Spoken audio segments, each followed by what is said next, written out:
నిజ జీవితంలో real villain ఎలా ఉంటాడో చూడాలనుకుంటున్నారా? అయితే మనం జగన్మోహన్ రెడ్డి గారి మాటల్లోనే విందాం. వినే ముందుగా మన వీడియోకి ఒక్కసారి లైక్ కొట్టండి. ఎందుకంటే మన గొంతు ప్రజల్లోకి వెళ్ళాలి. మన వీడియోలు ప్రతి ఒక్కరూ కూడా చూడగలగాలి. ఎందుకంటే రాజకీయాలలో ఉన్న కుళ్ళును కుతంత్రాలను ప్రజలకు కళ్ళకు కట్టినట్లు చూపించాలి, వివరించాలి. అందుకే నేను మన వీడియోలు ప్రజల్లోకి వెళ్ళాలంటున్నాను. దానికి మీరు లైకులు కొడితేనే, ఎక్కువ మంది లైకులు కొడితే ఎక్కువగా ప్రజల్లోకి చేరుతుంది. అంతేకాక మీ అభిప్రాయాలను కామెంట్ల రూపంలో కూడా తెలియజేయండి. మీ అభిప్రాయాలు మాకెంతో అమూల్యమైనవి. మీ అభిప్రాయాలను బట్టే మేము ముందుకెళ్తుంటాం.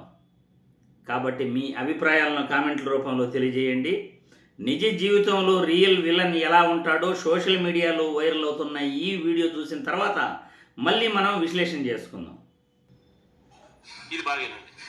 ఇది నిజంగా అందరి కళ్ళు కూడా ఒకరవ అట్లా అంటాయి.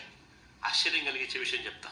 ఈ ₹1 కోటి దోపిడీ టీటీడీ పరకామణిలో చంద్రబాబు హయాంలో జనవరి 2025లో జరిగితే దానిని ఓ వైపున దాచిపెట్టి బయటికి రాకుండా, మరోవైపున సెప్టెంబర్ 2025లో 2023లో జరిగిన సెప్టెంబర్ 2025లో చంద్రబాబు నాయుడు 2023లో జరిగిన పరకామణి కేసు ₹75,000 విలువ చేసే డాలర్ నోట్లు పట్టుబడి అక్కడ కూడా గుడికి మేలు జరుగుతూ ₹15 కోట్ల ఆస్తి టీటీడీకి రాయించిన దాన్ని తప్పుపడతాడు. జనవరి 2025 ఆయన హయాంలో జరిగింది దాచిపెట్టి. ఇంకా ఆశ్చర్యం చెప్పన్నా, ఇంకా ఆశ్చర్యమేనండి. నెయ్యి వ్యవహారంలో కూడా అంతే. మే 15 ఈయన హయాం, మే 15 2024 ఈయన హయాంలోనే టెండర్లు ఖరారైనాయి. ఈయన ముఖ్యమంత్రి అయింది జూన్ 4. జూన్ 12వ తారీఖు ఈయన హయాంలోనే సప్లై మొదలుపెట్టినారు. జూన్ నుంచి జూలై 4 దాకా 4 ట్యాంకర్లు టెస్టులు పాస్ అయినాయి.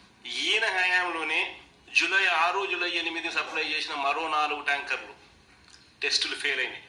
ఆ ఫెయిల్ అయిన అవే ట్యాంకర్లు మరుసటి నెల ఆగస్టు, సెప్టెంబర్లో మళ్ళీ తిరిగి టీటీడీకి వచ్చినాయి వేరే కంపెనీ పేరుతో. వచ్చిన వాటిని టీటీడీ అనుమతి ఇచ్చింది. లడ్డూలు తయారు చేయడంలో ఉపయోగించుకున్నారు ఆగస్టు, సెప్టెంబర్లో. ఇది అయిన వెంటనే సెప్టెంబర్ 18వ తారీఖున చంద్రబాబు నాయుడు గారు జరిగిన ఈ విషయాన్ని దాచిపెట్టి జంతువుల కొవ్వు కలిసిందని, కల్తీ జరిగిందని ఈయన ఎదురారోపణ చేసింది. ఈయన హయాంలో జరిగింది. రిజెక్ట్ అయినవి మళ్ళీ వెనక్కి రాకూడదు, అలాంటిది మళ్ళీ వెనక్కి వచ్చేట్టుగా చేసినాడు. వైష్ణవి డైరీ, సంఘం డైరీకి ఉన్న సంబంధాలు అందరికీ తెలుస్తూనే ఉంటాయి. మళ్ళీ ఎదురు మా మీద దాడి సెప్టెంబర్లో. అది ఇలాంటి వాళ్ళని ఏమనాలా అడుగుతా. సినిమాలో నిజంగా ఒక విలన్ క్యారెక్టర్ కూడా ఒక సినిమాకి పోతే ఆ 2.5 గంటల్లో విలన్ కూడా ఇంతగా ఆలోచన చేయడం. లైవ్ టెలికాస్ట్లో కనిపిస్తాం.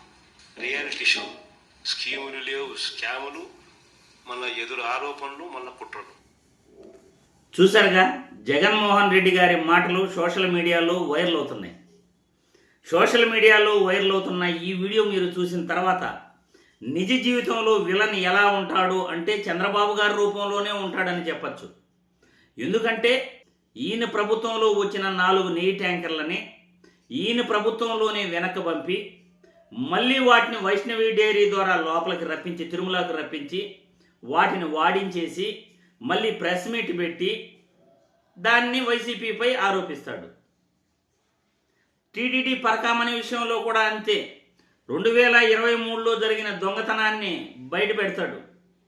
15 కోట్లు వాళ్ళ కుటుంబం చేత జగన్మోహన్ రెడ్డి వసూలు చేయించాడు తిరుమల తిరుపతి దేవస్థానానికి. 2025లో జరిగిన తప్పును మాత్రం దాచిపెట్టేసినాడు. ఇప్పటి వరకు బయట పెట్టలా. ఒక పెద్ద మనిషి ఏమో నేను తిరుమల తిరుపతి దేవస్థానానికి కాపలా కుక్కని, వెంకటేశ్వర స్వామికి భక్తుడిని అని అన్నాడు. ఆ మనిషి అయితే అస్సలు అడ్రస్సే లేడు. 2025లో జరిగిన దొంగతనం గురించి కానీ, ఈ పరకామణి విషయంలో ఆ వ్యక్తిని అరెస్ట్ చేసింది కానీ, బెయిల్పై విడుదలైంది కానీ ఏ విషయం కూడా బయటికి తెలియని వాళ్ళ. పాపం ఆ వ్యక్తి కాపలా కుక్క అన్న వ్యక్తి ఎక్కడున్నాడో ఏం చేస్తున్నాడో కూడా ఎవరికి అర్థం కాదు. వైసీపీ ప్రభుత్వంలో జరిగే తప్పుని ఎత్తి చూపిస్తాడు. మరి మీరే నిజ జీవితంలో విలన్ ఎలా ఉంటాడో మీరే మీ అభిప్రాయాలను కామెంట్ల రూపంలో తెలియజేయండి.